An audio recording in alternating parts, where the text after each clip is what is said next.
বিসমিল্লাহির রহমানির রহিম। আসসালামু আলাইকুম ওরহমতুল্লাহি ওবারাকাতুহু।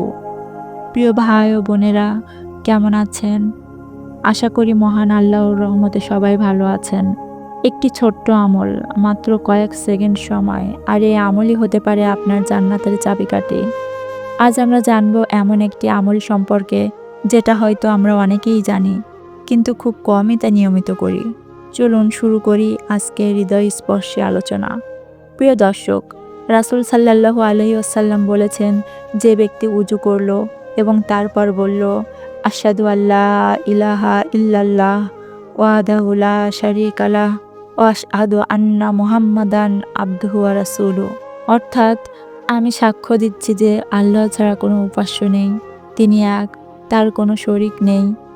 আর আমি সাক্ষ্য দিচ্ছি হযরত মুহাম্মদ সাল্লাল্লাহু আলাইহি ওয়াসাল্লাম তার বান্দা ও রাসূল। তাহলে তার জন্য জান্নাতের সব দরজা খুলে দেয়া হবে। সে যে কোনো দরজা দিয়ে প্রবেশ করতে পারবে। আল্লাহু আকবার। এই একটি দোয়াই খুলে দিতে পারে জান্নাতের ৮টি দরজা। বন্ধুগণ, ওযু এটা শুধুই বাহ্যিক পরিচ্ছন্নতা নয়, আর এই দোয়া তা আমাদের অন্তরের পরিচ্ছন্নতার প্রমাণ। আমরা যখন এই কালিমা পাঠ করি, তখন শুধু মুখে বলি না, বরং হৃদয়ে বিশ্বাস জাগায় যে আমরা আল্লাহর বান্দা এবং তারই পথে আমরা চলছি। প্রিয় ভাই ও বোনেরা, আমরা উজুর পর ব্যস্ত হয়ে পড়ি নামাজে, কাজে, জীবনে। এই ৫ সেকেন্ডের দোয়াটি যেন হারিয়ে যায় ব্যস্ততার ভিড়ে। কিন্তু ভাবুন তো, ৫ সেকেন্ডের বিনিময়ে জান্নাতের ৮ দরজা খুলে যাচ্ছে। কি অপূর্ব সুযোগ! চাইলে কি আমরা এটিকে মিস করতে পারি? ওযুর পর ২ রাকাত নামাজ আদায় করলে আল্লাহ তাআলা বিশেষ পুরস্কার রাখেন। চলুন কিছু সহজ উপায় জানি, যেগুলো আমাদের নিয়মিত আমল করতে সাহায্য করবে। মোবাইলে একটি রিমাইন্ডার সেট করুন। ওযুর পর কালেমা শাহাদাত। ওযুখানায় বা আয়নার পাশে একটি ছোট পোস্টার লাগিয়ে দিন। পরিবারের সবাইকে শেখান, এটি হবে সদকা জারিয়া। প্রিয় দর্শক, একজন সাহাবী যিনি প্রতিবার উজুর পর এই দোয়াটি পড়তেন, রাসূল সাল্লাল্লাহু আলাইহি ওয়াসাল্লাম তাকে জানালেন, তোমার জন্য জান্নাতে একটি বিশাল প্রাসাদ তৈরি হচ্ছে। আল্লাহু আকবার। এত সহজ একটা কাজ, অথচ এত মহান প্রতিদান। প্রিয় ভাই ও বোনেরা, আসুন আজই একটি সংকল্প করি। প্রতিটি উজুর পর আমরা এই কালেমাটি পড়ব, জান্নাতের রাস্তাটি সহজ করব এবং নিজের ঈমানকে আরও জাগ্রত করব ইনশাআল্লাহ। ভিডিওটি যদি ভালো লাগে অবশ্যই একটি লাইক দিবেন, অন্যদের সাথে শেয়ার করবেন, কারণ আপনার একটি শেয়ারই হতে পারে অন্য কারোর আলোর পথের দিশারি। প্রিয় ভাই ও বোনেরা, আমরা অনেক সময় ভাবি জান্নাত পাওয়া নিশ্চয়ই অনেক কঠিন কিছু। হয়তো অনেক ইবাদাত, রাত্রির তাহাজ্জুদ, দিনের রোজা, কোরআনের হিফজ কিংবা কঠোর সাধনা করতে হবে। হ্যাঁ, এসব অবশ্যই জান্নাতের পথে বিশাল সওয়াবের কাজ।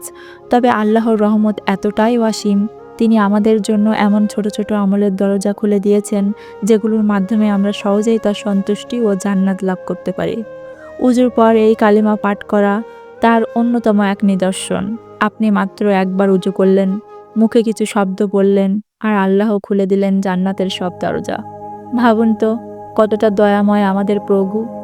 এখন প্রশ্ন হচ্ছে, এই আমল এত গুরুত্বপূর্ণ হলে আমরা কেন এটি অনেক সময় ভুলে যাই? কারণ আমরাও অনেক কিছুকে বড় মনে করি, আর ছোট ছোট আমলগুলোকে অবহেলা করি। কিন্তু জান্নাতের দরজা তো বড় আমল আর ছোট আমলের তুলনা করে খোলে না, বরং তা খুলে আমাদের নিয়ত, ঈমান, বিশ্বাস এবং আল্লাহর প্রতি ভালোবাসা দেখে। প্রিয় দর্শক, আমরা যদি ভাবি এই আমলটি কেবল জান্নাতের জন্য, তবে ভুল হবে। কারণ এই দোয়াটির ভেতরে আছে একজন মুমিনের পরিচয়, আত্মপরিচয়ের ঘোষণা। আপনি বলছেন, আমি সাক্ষ্য দিচ্ছি আল্লাহ একমাত্র ইলাহ, তার কোনো শরিক নেই, তিনি কারো অংশীদার নন, আর হযরত মুহাম্মদ সাল্লাল্লাহু আলাইহি ওয়াসাল্লাম তার প্রেরিত রাসূল। এই একটি বাক্য, এই কালেমা শাহাদাত, একজন কাফিরকে মুসলমান বানিয়ে দিতে পারে। এই কালেমাই তো আমাদের ঈমানের মূল। আর আপনি যখন উজুর মতো পবিত্র অবস্থায় আল্লাহর সামনে দাঁড়াবার প্রস্তুতির পরে এই কালেমা পড়েন, তখন এই শক্তি ও ফজিলত বহু গুণে বেড়ে যায়। ভাই ও বোনেরা, চলুন আজ থেকে আমরা প্রতিদিন এই আমলটি করার চেষ্টা করি। হতে পারে আমাদের ইহকাল এবং পরকালে মুক্তির দিশারি। চলুন আমরা আরেকটু মজবুত অভ্যাস তৈরি করি, শুধু নিজের জন্য নয়, বরং নিজের পরিবার, সন্তান, বন্ধুদের মাঝেও এই আমল ছড়িয়ে দিই। আপনি যদি প্রতিদিন আপনার সন্তানকে বলেন, বাবা ওযুর পরে এই দোয়াটি পড়ো, তবে প্রতিবার সে যখন পড়বে, আপনার জন্য সদকা জারিয়া চলতে থাকবে।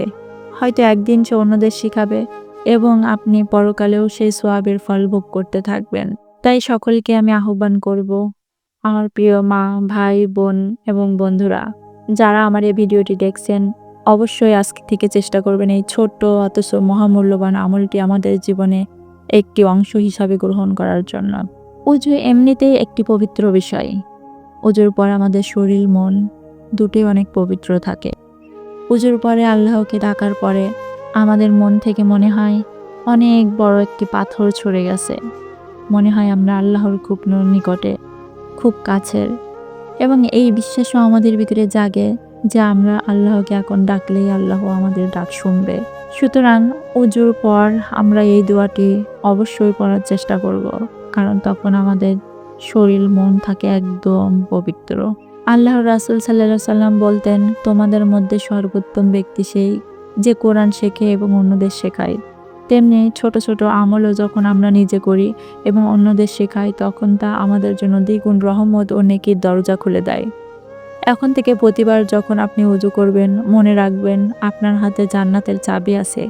শুধু সেটা ব্যবহার করতে হবে। শুধু ওই ৫ সেকেন্ডের দোয়া ভুলে না গিয়ে আপনি এমন এক প্রতিদানের জন্য প্রস্তুত হবেন যেটা আমরা সারা জীবন কামনা করি।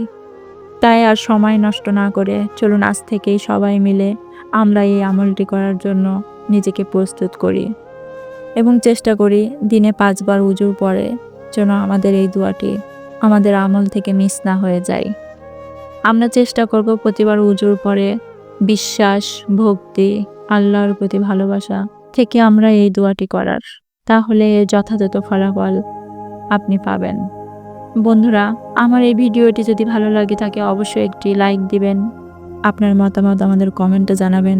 আপনার একটি গুরুত্বপূর্ণ মতামত হতে পারে আমাদের পরবর্তীতে ভিডিও করার জন্য আরও উৎসাহ জাগাবে। অবশ্যই আমার ভিডিওটি বন্ধুদের সাথে শেয়ার করবেন। আপনার একটি শেয়ার কারোর আলোর পথের দিশারি হবে, কারোর জান্নাতের পথ সহজ হয়ে যাবে ইনশাআল্লাহ, আর তার সোয়াব আপনি দুনিয়ায় এবং আখিরাতে পাবেন।